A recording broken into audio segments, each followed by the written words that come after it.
সম্প্রতি এক ব্যক্তি দাবি করেছেন, নেকাব মুসলমানদের ড্রেস নয়, ইহুদি নারীরা বেশ্যাবৃত্তি করার জন্য নেকাব পরত। কোরআন সুন্নাহর আলোকে নেকাবের শরীয়ী অবস্থান জানতে চাই, আর এ ধরনের কথা বলা সার্বিক দৃষ্টিকোণ থেকে কতটা সমীচীন বলে আপনি মনে করেন? ইহুদি নারীরা যখন অন্য বেশ্যাবৃত্তি করতো অথবা অন্য কোনো নিষিদ্ধ কার্যক্রম করতো তখন নেকাব পরতো। নেকাব লাগিয়ে চোখ বের করে গেছে, তাকে চ্যালেঞ্জ করা হয়েছে, সে পুরুষ না নারী না সে কে, সে বলছে এটা তো ইসলামের প্রতি অবমাননা হলো। তো নেকাব মুসলমানদের ড্রেসই না, নেকাব মুসলমানদের ড্রেসই না। দেখুন, নেকাব এটা শরঈ ড্রেস, এবং এটা শরঈ ড্রেস হওয়া নিয়ে খুব বেশি একটা মত পার্থক্য আজকের মুসলিম বিশ্বের স্কলারদের মধ্যে নেই। হ্যাঁ, খুবই অল্প সংখ্যক ওলামা ইকরাম বিভিন্ন দেশে, বিশেষ করে পশ্চিমা ওয়ার্ল্ডে আছেন। ইরানের শিয়াদের মধ্যে কিছু আছেন যারা মনে করেন যে মেয়েদের চেহারা এটা তার পর্দার অন্তর্ভুক্ত নয়। মূলত নবী করিম সাল্লাল্লাহু আলাইহি সাল্লামের সময় মাথার উপরে যে ওড়না, সেটা মেয়েরা টেনে দিতেন। টেনে দিয়ে যখন চলাফেরা করতেন তখন তাদের চেহারা প্রদর্শন হতো না, এবং তাদের নিচের দিক থেকে চেহারা ওপেনই থাকতো। ওইটাকে এক অর্থে ওপেনই বলা যায়। আবার চেহারা প্রদর্শিত হতো না। আল্লাহ সুবহানাহু ওয়া তাআলা কোরআনে কারিমে বলেছেন, ইউদনিনা আলাইহিন্না মিন জালাবিবিহিন্না, মুসলিম নারীদেরকে আল্লাহ তাআলা মাথার কাপড়কে জিলবাব বলা হয়। এই জিলবাবকে আল্লাহ বলেছেন তারা যেন টেনে দেয়। এই টেনে দেওয়ার মানেটা কি?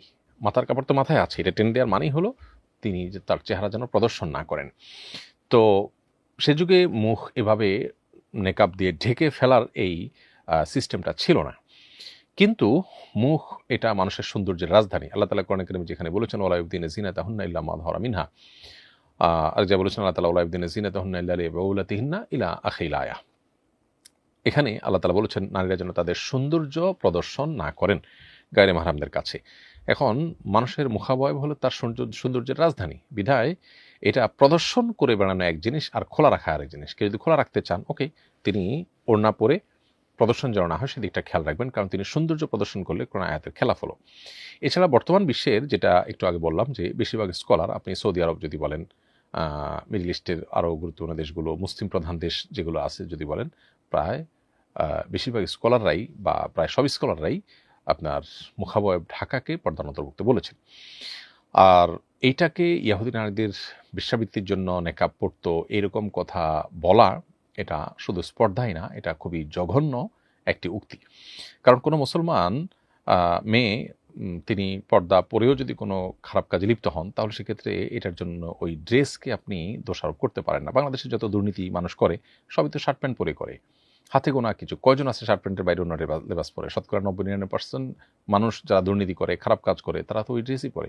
এই জন্য কি আপনি ওই ড্রেস পরা মানুষকে গণহারে খারাপ বলবেন, বা ওই ড্রেসকে আপনি আসামির কাঠগড়ায় দাঁড় করতে পারেন? খুবই জঘন্য উক্তি এটি।